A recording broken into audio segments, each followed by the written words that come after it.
Yes. Everybody remember that? Yeah, that's like most of our first experiences with the internet, right? Like, if it was late at night and you wanted to get on the internet, you'd have to take a pillow with you and wrap it around the modem so that the next door neighbor wouldn't wake up, right?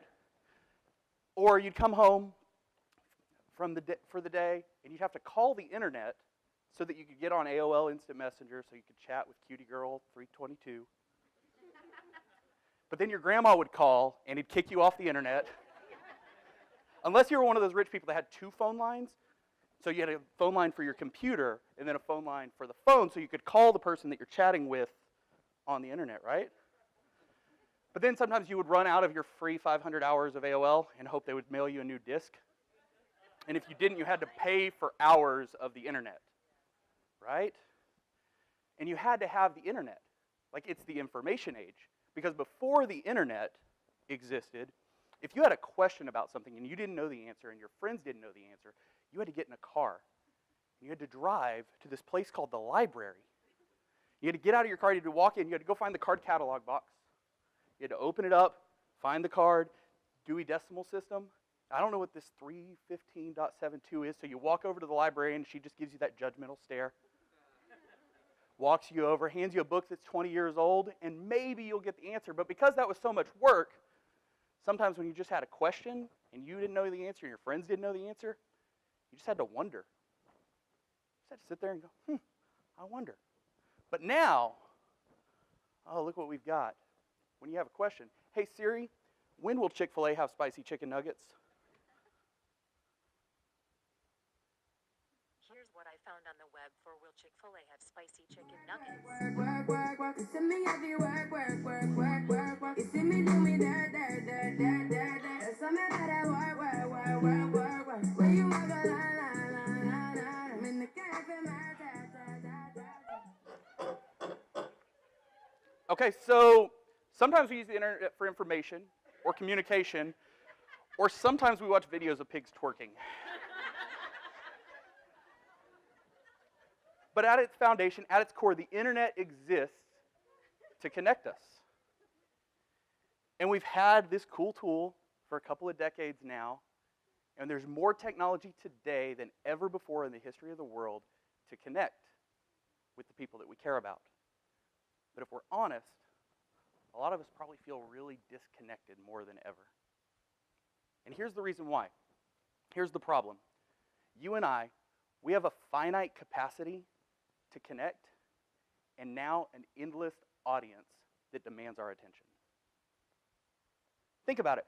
When you used to quit a job, or you'd move to a new town, or you'd go to college, or you had a life change, those relationships from the past usually died away. And now, when you leave a job, you're still friends with Bill from accounting that was 3 rows over, and you kind of sort of knew him via proximity. And you're BFFs for life now.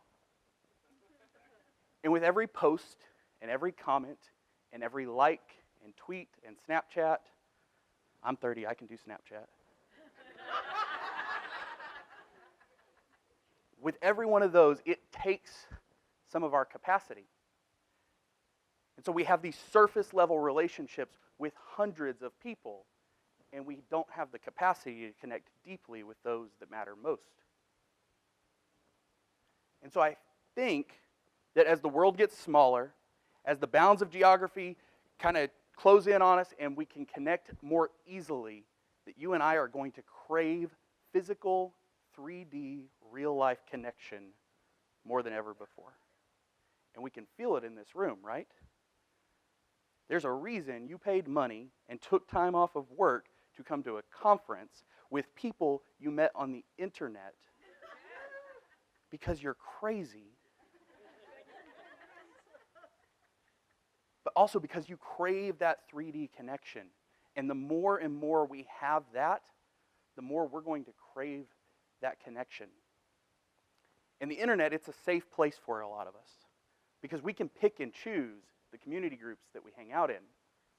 We can find who that right fit is, and we can see people that we are connected with and that have like thoughts and similar hustles and things that they're working on. And so we like those people. But sometimes there's some internet bullies, right? And they will, maybe disagree with you. They weren't mean, they would disagree, or they maybe challenge you, and we don't like hearing that, and we have a block button. And so as you're getting ready to launch out, as you're getting ready to go chase after whatever this awesome thing it is that you want to do, I think it's important that we recognize we have a finite capacity to connect. And that it is very important that in your local community, where you live, you find people to connect with. And so if we're going to say that, then we got to put some action steps to it, right? So there's a few things you need to know. The first is serving your local community, connecting with them, and developing deep relationships needs to be a priority. And so when I launched my real estate business, if you don't know, I do have a real estate company in the Dallas-Fort Worth area. It's huge. Anybody ever been to Dallas? Okay. So Dallas is huge. It takes 2 hours to get from one side of town to the other. And I can sell houses anywhere in there. And so I'm selling houses and kind of mapping out the plan. And I thought, you know what? There's this thing called the internet, and I can build websites, and I can drive traffic to this website, and I can create leads that would convert better than anybody else can, and I can become a good real estate agent and get a lot of clients this way. And so I spent a lot of time learning things like search engine optimization and website development and click funnels and all this stuff that we all hear. And guess how many clients I sold? Goose egg. But when I'd call my friends or even acquaintances and ask them how their kids are or how their wife is or how's work going, and at the end of the call say, man, the real estate market is crushing it right now. Do you know anybody that needs to sell a house? I could get referrals. And I did that a bunch. And I make those calls every day, connecting with people. And I built a real estate business that is pretty good because I connected with those people. Now, when it came time to develop the business plan, like the big, hairy, audacious goal, 5-year plan, what's that going to be? Started looking, I'm in the Metroplex, it's huge. So we just cast a wider net, right? And bring those people in. I love Texas. Jared told you. And it's not just because we have better queso or Tex-Mex. Like, there's so many reasons, man. But specifically, I love Mansfield, Texas, where I live.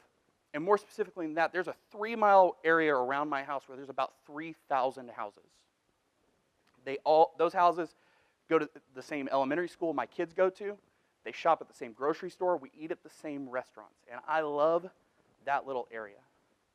So as I started planning out this business plan, I looked and said, there's 3,000 houses. On average, there's 210 homes sold a year within 3 miles of my house. The average sales price is $300,000. Let's do some hashtag mathing. That's $63 million of real estate being sold within 3 miles of my house. Just take an average commission on that. That's $3.8 million in real estate commissions happening within 3 miles of my house. Guess what my business plan is now? To serve and love and be an investment into those people, to those 3,000 homeowners. And do you think that over a period of time, 2 years, 5 years, 10 years of consistently and intentionally investing in the lives of those people, do you think that I can tap into that $3.8 million? A little bit. But it's not just about the money, y'all. We want our company in our community to serve those people and love those people and connect those people so well that if we stopped doing what we're doing, there would be a void. They would miss us. It would be noticeable that we are no longer serving them because we served them so well.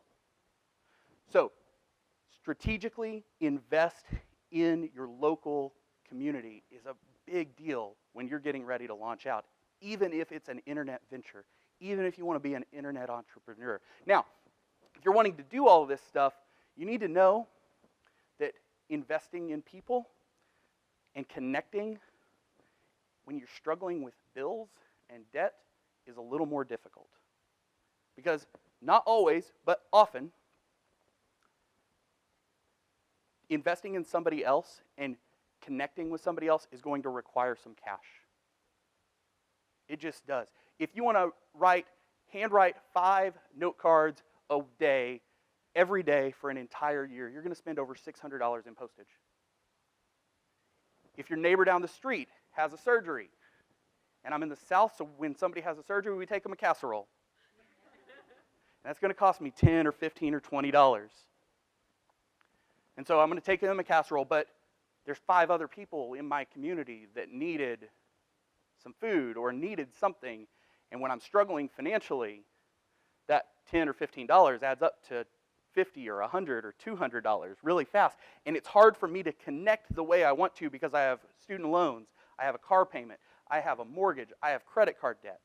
So I'm not going to teach you guys how to get out of debt today. I got tons of resources for that, or build wealth or anything like that.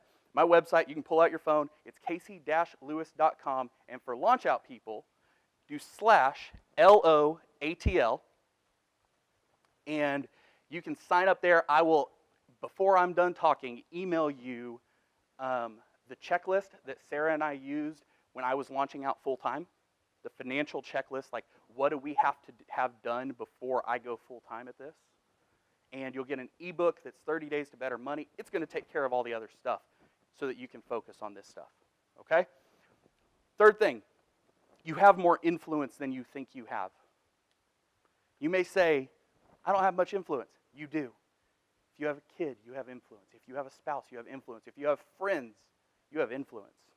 And what's cool is you're a dreamer and a builder and an encourager and a hustler and all these things that you love about the internet and why you flock to the internet and get in these safe circles. You can be that to your community. You can be the encourager that you go seek on the internet. You can be that because your community doesn't have it. And you can connect with them. So if you're going to do that, to connect with them, then you're going to need kind of be strategic about this. So, when you meet somebody new, whether it's this weekend here, whether you've known them since kindergarten, you need to start making a list. Write down the names of everybody you know, and when you meet somebody new, write down their name, get their email address, get their home address, get their phone number, friend them on Facebook, find them on Twitter, connect with them on Instagram, get to know that person, and then put them in some sort of stinking database. And strategically invest on a daily basis into the lives of the people in your community. And so how that could tangibly look is on your birthday, like, hey, it's my birthday, thank you all for tagging me on Facebook and all that. But on your birthday, or on a friend's birthday, you notice it on Facebook, and you happen to be driving by their house. Why not stop at the store and buy a cupcake and just hand deliver it to them? Or somebody's pet dies, and they post it on Facebook because we share all our business. Take 5 seconds and handwrite a card and put it in the mail next time. Man, I'm sorry about your pet. Or just show up with dinner one night, or offer the parents with a new baby to just babysit their baby so they can go out on a date night. Look for those tangible things that will help you connect because you have more influence than you think. Last point, and I'll close. You have the relationships in place now to start connecting and dreaming. Right now, currently, you have those relationships. And I didn't quite grasp this until I launched my first book, which is called Impact. You can buy that on Amazon because my kids need shoes. So I'm launching my first book, and my blog has just reached that point where it's more than like my mom reading it and her bunco friends. Like, when I click the page and refresh, it's more than just me checking the stats.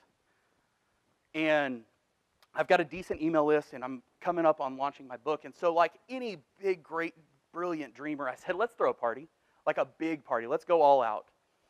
So let's rent out a theater in our hometown. Seats 150 people. Let's sell tickets to it.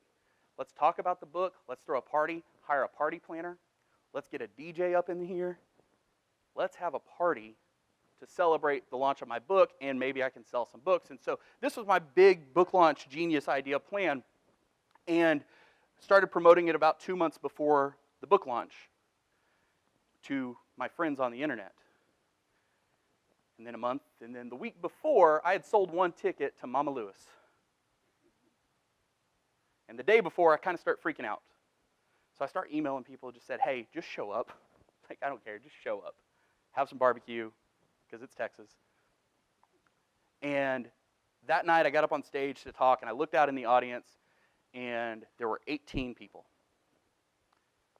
I kind of felt a little bit like a failure, right? But as I looked out, it was my pastor. It was our worship pastor at church, who I lived 6 doors down from, who happened to be my college recruiter that recruited me to DBU and connected me with my wife. It was my wife. It was my parents. It was my sister. It was my brother-in-law. It was my friends. It was my life group. It was my community.